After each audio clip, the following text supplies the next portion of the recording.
The Catholic Church numbers more than 1 billion, 400 million people worldwide, and she is still growing. In 2026, a noticeable increase has been recorded in adults entering the church across multiple countries. In France, more than 13,000 adults were baptized at Easter 2026, part of a wider total of over 20,000 baptisms, including adolescents, marking one of the strongest surges in decades. In the United Kingdom, around 5,000 adults entered the church at Easter 2026, a figure widely reported by dioceses as part of a recent increase in adult receptions. In Belgium, adult baptisms continue a steady rise, more than doubling over the past decade. In the United States, around 40,000 adults enter the church each year. But in 2026, dioceses across the country reported an average increase of 38% in adults entering the church.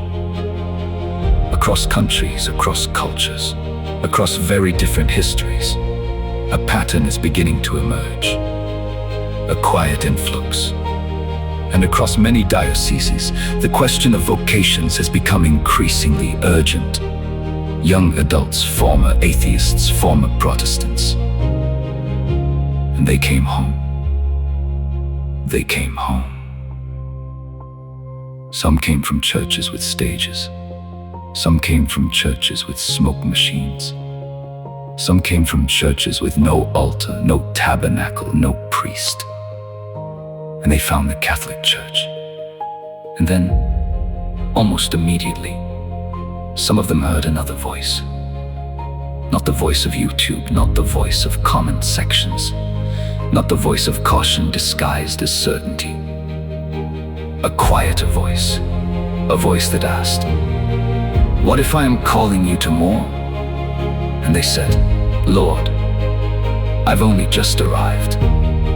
And the faithful answered, "It's too soon. You're just excited. Give it time. Wait until the novelty wears off." But what if the same God who called a man into his church was also calling that man to the priesthood? What if the journey home wasn't the final destination? St. Paul wrote to Timothy, "Let no one despise your youth." And perhaps, in our own age, we should also say, "Let no one despise your newness." Because God does not wait for human expectations. He does not ask permission from comment sections. He does not follow our timelines. He calls.